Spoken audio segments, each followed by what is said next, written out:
Don't be tricked with a label that says it's made with whole grains. Well, don't be fooled if the ingredients list just says wheat flour. Don't be fooled by the term multigrain or 9-grain or any other number of grains that you may see on the label. So let's end the confusion. Follow these simple guidelines to find the healthiest bread and pasta options. Number 1,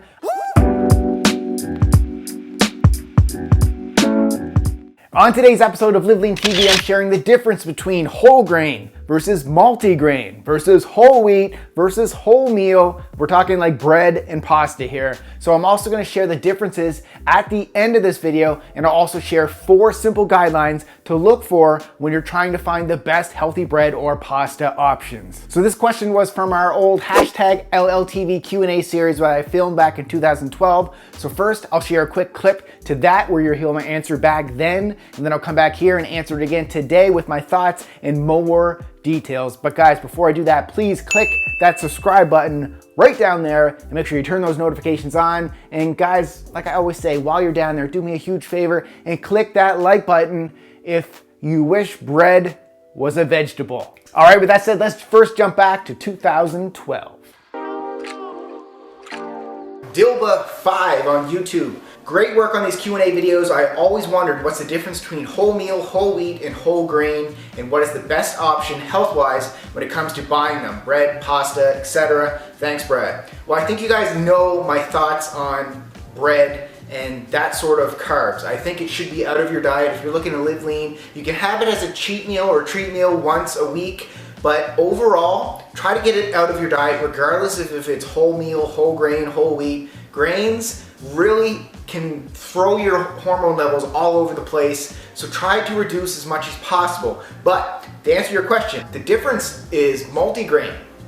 Be careful with multigrain, because sometimes multigrain doesn't mean that there's whole grains in it. It could just mean that there's different kind of grains. So if you're gonna choose one for health-wise perspective, choose something that starts with whole. So if it's wholemeal, whole wheat, or whole grain, go that route, and make sure you look at the ingredients. Always look at the ingredients. Even if it says whole wheat, the first ingredient or second ingredient could be high fructose corn syrup or glucose fructose, some of the stuff you want to stay away from. Always look at the ingredients. You guys should know this, and I'm sure you guys already have that ingredient in your head because I always talk about it.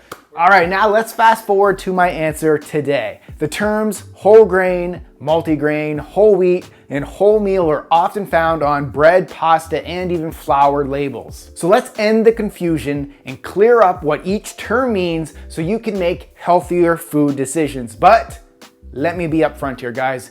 You guys probably know this. I'm not a big fan of having any type of conventional bread, pasta, or flour in your daily diet. And this is especially types made with white refined grains. So just avoid white refined grains when it comes to pasta, bread, and flour. So white bread, pasta, and flour are classified as refined grains as they have the germ and the bran removed. So when you remove the germ and the bran, you're also removing a lot of the healthy fiber and the antioxidants. Now, this essentially leaves you with a high glycemic carbohydrate that will quickly spike your blood sugar, then it'll drop your blood sugar, thus increasing your food cravings, which ultimately causes you to eat more food than your body needs throughout the day.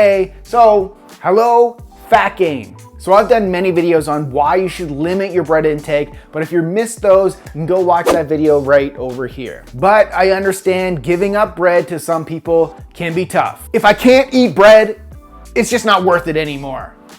Well, I also did a post sharing 9 healthier bread substitutions that you can watch right here, but I get it. Some people are just addicted to traditional bread, pasta, and flour. So if you're ready to give up white bread, pasta, and flour, but not quite ready to give up just bread in general, and you're confused with the difference between whole grain, multigrain, whole wheat, and wholemeal, let's jump into the nutritional differences. Okay, first, what does whole grain mean? So a grain is considered a whole grain when it has all the following 3 components. Number 1, it has bran. Now the bran contains the fiber, the B vitamins, and the antioxidants. Number 2, it contains the germ. So the germ contains the minerals, the protein, and the fat. And number 3, the endosperm, which contains all the starch. So examples of whole grains include barley, brown rice, buckwheat, bulgur, millet, oatmeal, popcorn, quinoa,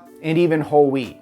However, don't be tricked with a label that says it's made with whole grains. So sure, it may contain some whole grains, but it doesn't mean it's entirely made with only whole grains. Okay, let's move on. What does whole wheat mean? Now, the difference between whole grain and whole wheat is simply a type of whole grain. So this means all three parts of the wheat are still intact. However, it's important to note that the label should say whole wheat, not just wheat. For example, don't be fooled if the ingredients list just says wheat flour.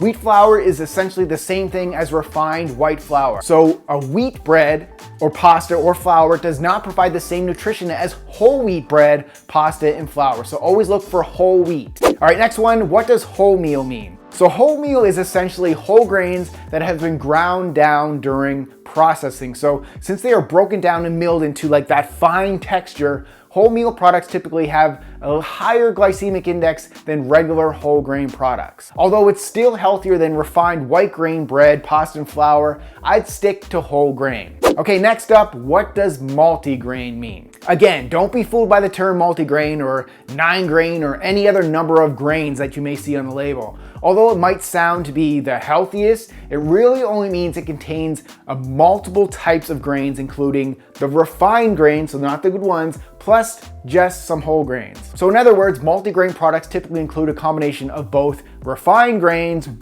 and some unrefined grains. So therefore, in many cases, multigrain is less healthy when you compare it to whole grain or whole wheat. Okay, now with all that cleared up, guys, follow these simple guidelines to find the healthiest bread and pasta options. Number one, a 2-to-1 fiber to sugar ratio. So when you look at the nutrition facts label on the bread or the pasta, compare the fiber to the sugar ratio. So I want you to aim for brands with at least 4 grams of fiber and less than 2 grams of sugar per serving. And if it contains high fructose corn syrup in the ingredients list, no, it's out. Okay, number 2, look for less than 200 milligrams of sodium per serving. So a lot of people don't realize how much sodium is in grain products, especially breads and cereals. So it's important to look for brands with 200 milligrams of sodium or less per serving. Number 3, read the ingredients list. So not all brands of bread and pasta are made with the same ingredients. The ingredients list should not look like a science experiment filled with words that you can't pronounce. So make sure you find products that do not contain artificial flavors, colors, and preservatives.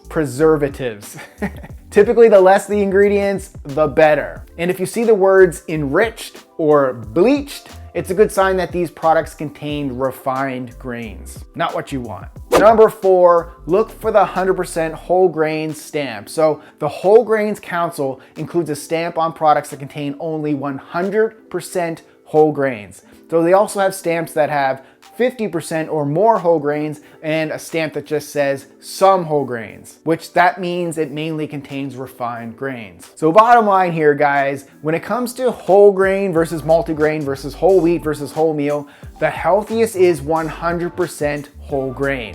When it comes to the healthiest breads, go with 100% sprouted whole grain bread or stone ground or stone milled 100% whole grain sourdough bread. The next healthiest option would be whole wheat, then wholemeal, and then lastly, multigrain. Any of these choices are better than refined grains. So today's question, guys, if you eat bread, what type do you add to your grocery cart? All right, now it's time to go watch my video on the 9 best bread substitutes. You can watch it right over here.